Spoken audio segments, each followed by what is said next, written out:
इस कार्यक्रम के पुण्यार्चक हैं श्री वीरचंद, श्रीमती उषा रानी, श्री राजेंद्र कुमार, गजेंद्र कुमार, श्री अजय कुमार, श्री प्रवीण, श्रीमती प्रिया, श्री विकास, श्रीमती मेनका, श्री प्रणव, रेशम, अक्षित, तनिष्क, कश्वी, लाव्या एवं समस्त बड़जात्या परिवार, कामा निवासी, दिल्ली, जयपुर प्रवासी, फर्म एकता एंटरप्राइजेस।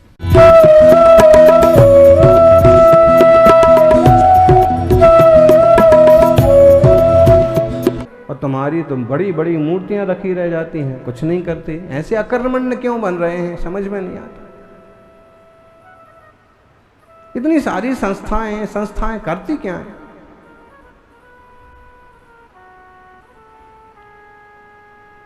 जीवट लोग हो ना। सोलापुर में एक बुजुर्ग थे, विलास राव साहब। जब चतुर्मास हुआ 2008 में, तब वो काफी बुजुर्ग थे, लेकिन बूचड़ खानों के लिए, पशु पंछियों के लिए खतरनाक ढंग से बढ़ जाते थे वो। और कितने बार तो उन पर जानलेवा हमला हुआ, लेकिन बोले कि नहीं, बूचड़ खाने बंद कराने के आंदोलन में सबसे आगे। रिस्क लेते थे, उसका परिणाम निकलता था कि ऐसी चीजों पर रोकथाम भी होती थी, जानवरों की मुक्ति भी होती थी, प्राण भी बचते थे। गौशाला भी खोल रखी थी उन्होंने। अर्जुन लाल सेठी का, जिनका अभी 13 तारीख को कार्यक्रम करने वाले हैं, अकेला एकदम खतरनाक भिड़ने वाला इंसान देश के लिए। वो बात अलग है कि वो फेमस नहीं हो पाए, और फेमस हुए, लेकिन राजनीति बहुत खतरनाक होती है। और राज्य के लिए राजनीति हो तो खतरनाक होती ही है। मंदिर धर्मशाला के लिए भी कहीं राजनीति होने लग जाए ना, तो वो भी बहुत खतरनाक होती है। वो भी अकेले का इंसान। ऐसे बहुत सारे लोग हुए कि अकेले समय पर अकेले भिड़ गए और अमुक तरह की उपलब्धि हो गई। आप भी थोड़ी हिम्मत करें। आप कहेंगे हम किससे भिड़ने जाएं? आप किसी से भिड़ने मत जाइए। आप तो अपनी फैमिली को, परिवार को ही संभाल लीजिए और उसे ही सही रास्ते पर लेते चले जाइए। ये भी आपका बहुत बड़ा योगदान होगा। कोई व्यक्ति ऐसा आता है, कहता है कि महाराज जी, हमारे लिए तो हमारी दादी के संस्कार हैं, हमारे दादा के संस्कार हैं। हम बचपन से अभिषेक करते हैं, कहीं भी जाते हैं अभिषेक करते हैं, रात को नहीं खाते हैं। एक जीव का जीवन आपने मोक्ष मार्ग में लगा दिया। हुआ क्या? कहानी क्या हुआ? राजकुमार की शादी हुई कि नहीं हुई? नहीं हुई अभी। फिर सारे नदी किनारे खड़े, लेकिन नदी का पूर देख करके, इतनी गहरी नदी है, कितने सारे लोग भाग गए, रिस्क ही नहीं लेना चाहते। फिर कुछ लोगों ने की हिम्मत करी। हम तभी और अनाउंस हुआ कि ध्यान रखिएगा, इस नदी में मगरमच्छ भी हैं। तो जो आगे आए थे हिम्मत बांध के, उसमें से भी पीछे चले गए। समय पूरा होने को आया, स्पर्धा का समय खत्म होने को आया, लेकिन कोई भी नदी में, अगर कोई किसी से कहता भी कि भाई तू तो पावरफुल दिख रहा है, तू नदी में कूद जा, उसने कहा कि नदी में कूद गया और कोई मगरमच्छ खा गया, तो न राजकुमारी मिलेगी, न खुदा ही मिले, न मिसाले सनम, न इधर के रहे न उधर के ही, हम कुछ नहीं मिलेगा। मुझे तो नहीं चाहिए राजकुमारी चाहिए। तभी क्या होगा? अचानक से एक आदमी नदी में कूद गया। लोग देखने लगे कि इतना बहादुर आदमी कौन है कि इतने ऊंचे घाट से कूद भी गया, इतनी गहरी नदी में कूद गया। और फिर देखा कि थोड़ी देर में हाँफता हुआ, हाथ मारता हुआ, जैसे तैसे चट्टान से चढ़ करके नदी के बाहर आया। सब लोग हुर्रे करने लगे कि राजकुमारी माला लेके तैयार। राजकुमारी मार डालने लगी। राजा ने खुशी मनाई कि चलो अभी।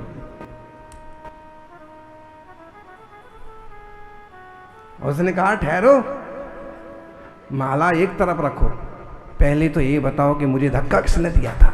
मुझे धक्का किसने दिया था?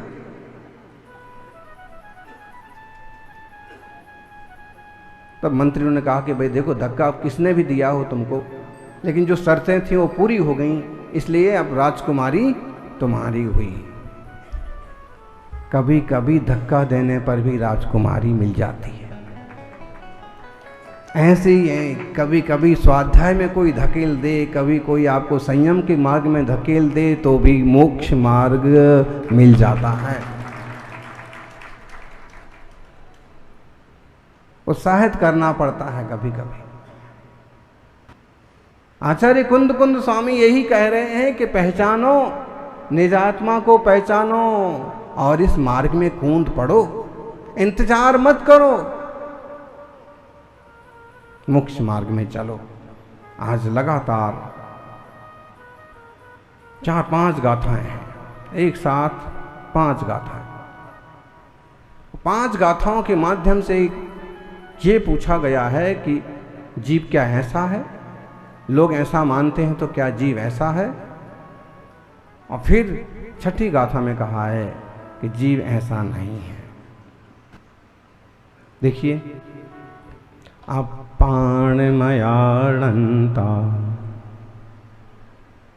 मूढ़ादु परपवादिनों के जीवम अज्झौसाणम कम्मम च तहा परुविंती। 39, 40, 41, 42 बोलिए सभी। अपाणमयाणंता मूढ़ादु परपवादिनों के जीवम अज्झौषाणम। ये कहा है कि जो आत्मा को नहीं जानते हैं, बहुत सारे लोग हैं आत्मा को नहीं जानते हैं, देह के स्तर पर जीते हैं, देह में ही मस्त, शरीर, आई एम बॉडी, बस शरीर की सेवा, शरीर के लिए नुकसान नहीं हो, तकलीफ ना हो, बिल्कुल उसको संभाल के रखना। तो आत्मा को नहीं जानने वाले कोई जो मूढ़ है ना, परपवादिनों के ही, पर को आत्मा कहने वाले कोई जो कोई मूढ़ मोही अज्ञानी अध्यवसानम, अध्यवसान भाव को जीव कहते हैं। जो हमारे भाव चल रहे हैं, जो परिणाम है, जो उतार चढ़ाव है, जो राग द्वेष आदि भाव हैं, इनको ही कोई जीव मानते हैं। राग द्वेष जीव हैं क्या? जीव के आश्रय से हो रहे हैं। अशुद्ध निश्चय नए से जीव के हो सकते हैं, लेकिन वास्तव में रागादि भाव जीव नहीं है। तो अभी तो ये मानने वालों की बात चल रही है। 8 तरह के मतों की बात की है कि एक लोग जो हैं वो कहते हैं कि जो अध्यवसान भाव हैं वो जीव है। दूसरे क्या कहते हैं? और अध्यवसाणे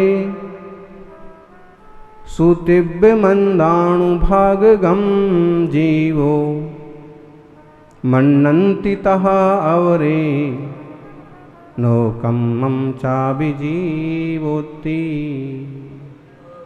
बोलेंगे? पहले जो लोग हैं वे अध्यवसान भाव को जीव मानते हैं। दूसरे जो लोग हैं वो मानते हैं कि तीव्र और मंद अनुभाग जो है कर्मों का, हीनाधिकता का परिणाम जो है वह जीव है। और कोई तीसरे मानते हैं कि जो नोकर्म है ना, नोकर्म मतलब क्या हुआ? बॉडी, शरीर।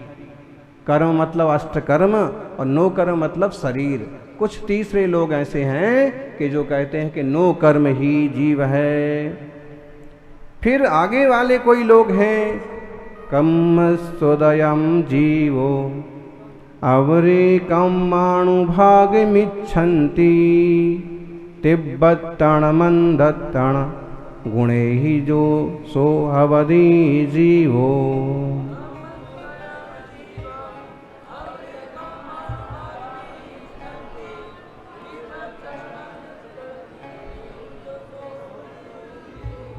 कोई चौथे लोग जो हैं वो कहते हैं कि कर्म का उदय जीव है। उदय से ही तो पहचान होती है। हम इंसान बन गए, जानवर बन गए, देव बन गए, सुख का उदय है, दुख का उदय है, तो जो उदय है ना कर्म का, वो ही जीव है। और उसके अलावा कोई पांचवे लोग हैं, वे कर्मानुभाग मिच्छन्ति, कर्म के अनुभाग को, कर्म के फलदान को, कर्म के सुख दुख देने को जीव मानते हैं। और कोई छठे लोग हैं, वो तिब्बतण मंदतण गुणे ही, तीव्रता रूप, मंदता रूप, जो तीव्र मंदता रूप गुणों से भेद को प्राप्त है, ऐसे कर्म के उदय की, कर्म के अनुभाग को जीव मानते हैं। और फिर आगे देखिए, जीवो कम्मम उभयम दौर्निवि खलु के जीव मिच्छन्ति, अवरे संजोगे नदु कम्माणम जीव मिच्छन्ति।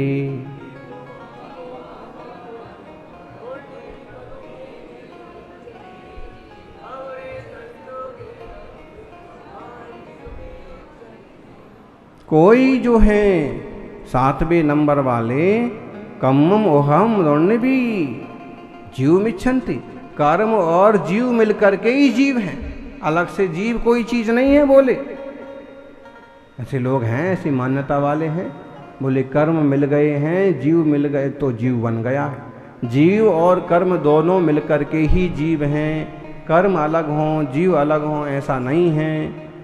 फिर कोई कहते हैं अवरे संजोगेण दु कम्माणम जीव मिच्छन्ति, और कोई जो 8वें नंबर वाले हैं वो क्या कहते हैं, कम्माणम संजोगेण, कर्म के संयोग से ही जीव है।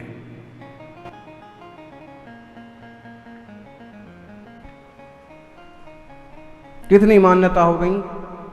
8 तो गिनाई हैं, ऐसी ढेरों मान्यताएं हैं। कोई लोग ब्रह्म का अंश मानते हैं, कोई लोग विष्णु का हिस्सा मानते हैं, कोई लोग परम परमात्मा अलग चीज मानते हैं और जीव बहुत सारे अलग मानते हैं, लेकिन सब जो है उसी के गुलाम हैं ऐसा मानते हैं। कितनी सारी मान्यता है। और ऐसे श्रावक भी मिलेंगे जिन्हें कुछ पता ही नहीं है।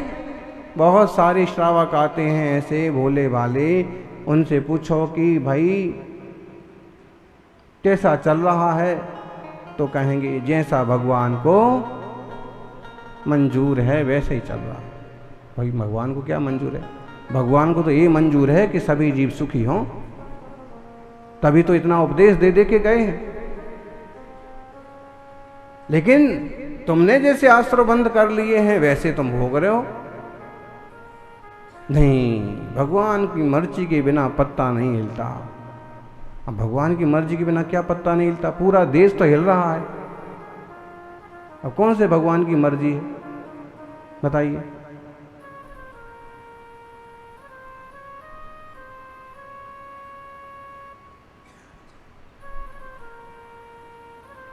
तो भगवान हैं, परम विशुद्ध चैतन्य घन आत्मा हैं। लेकिन हम सभी इस बात को समझें कि भगवान करता धरता नहीं है। यहाँ तक कि कर्म भी मैं नहीं हूँ, नो कर्म भी मैं नहीं हूँ, उदय भी मैं नहीं हूँ, उदीर्णा भी मैं नहीं हूँ, जीव और कर्म का मेल भी मैं नहीं हूँ, और नो कर्म रूपे शरीर है ना, ये भी मैं नहीं हूँ, वचन भी मैं नहीं हूँ। मैं क्या हूँ फिर? बोलो ज्ञानियों, अहमदाबाद वालों, अहमदाबाद, अहम को दबाने वालों, भाई ज्ञान दर्शन मात्र चैतन्य घन आनंद स्वभाव वाला यह मैं जीव हूं। लेकिन देह आदि की संरचना है वह मेरे से संयुक्त है। कर्म और नो कर्म है, लेकिन वह मैं नहीं हूं। मेरे स्वभाव में वो नहीं है, स्वभाव से भिन्न है। ऐसी बहुत मान्यताएं हैं। एवं विहा बहुविहा, एवं विहा बहुविहा परमप्पाणं वदन्ति दुम्मेहा, तेन दुपरमप्पवादी निश्चयवादी हिम निदिठा। भाई जितने शब्द समझ में आए उतने बोलो, लेकिन बोलो जरूर। आचार्य कुंद कहते हैं एवं विहा, इस प्रकार से, बहु विहा, बहुत प्रकार से, परमप्पाणम बदंति दुम्मेहा, जो दुर्मेधा हैं, खोटी बुद्धि वाले हैं, वो कई सारे लोग इस प्रकार से और बहुत प्रकार से परमात्मा के स्वरूप का व्याख्यान करते हैं। जिसको जैसा दिमाग में आता है वो ऐसा बोलता है। ढेर सारी संप्रदाय बनने का यही तो कारण रहा कि जिसको जो समझ में आया सो बोल दिया, सो कर लिया। तेणदु परमप्पवादी, लेकिन वो परमात्मावादी नहीं है। निश्चयवादी हिम निदिठा, ऐसा निश्चयवादियों ने कहा है। निश्चयवादियों ने कहा मतलब वस्तु का, शुद्ध वस्तु का व्याख्यान करने वाले गणधर आदि देव हैं, उन्होंने ऐसे कहा है कि तरह तरह की मान्यता वाले लोग परमार्थवादी नहीं हैं। परमार्थवादी मतलब क्या हुआ जी? परमार्थवादी, परमार्थ माने परमार्थ, वादी माने कहने वाले, परमार्थवादी माने परमार्थ को कहने वाले। तो जो लोग इस तरह की मनमानी बातें करते हैं आत्मा के संबंध में, वो परमार्थवादी नहीं हैं। वो तो मनमानी मर्जी से जो आया सो कह दिया। परमार्थवादी गणधर आदि देव हैं, और उनने कहा कि ये सब परमात्मा का, ये सब शुद्धात्मा का स्वरूप नहीं है। क्या है शुद्धात्मा का, परमात्मा का स्वरूप? तो फिर उसका वो एक उत्तर दिया।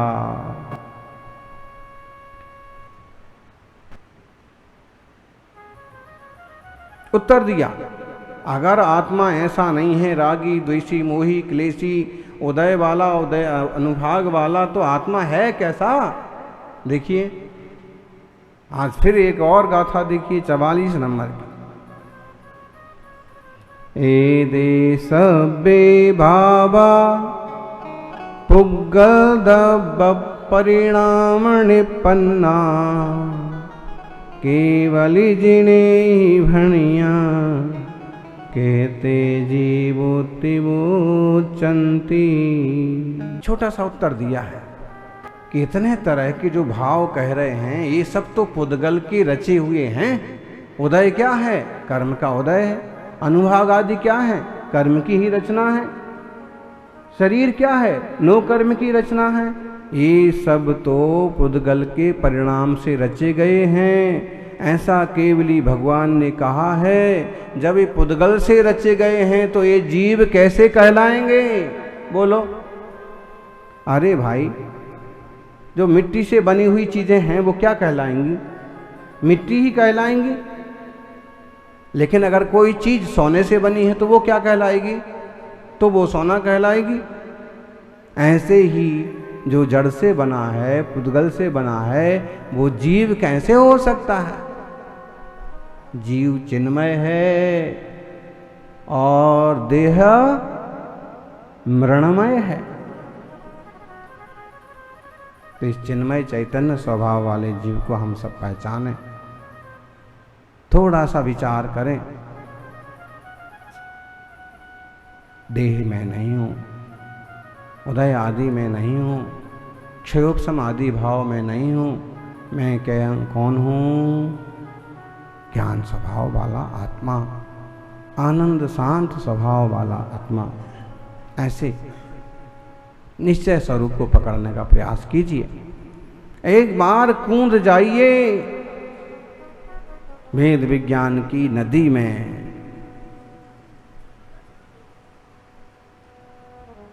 मुक्ति रूपी राजकुमारी तुम्हें जरूर मिलेगी। जय बोलिए अनंत अनंत सिद्ध परमेष्ठी भगवान की।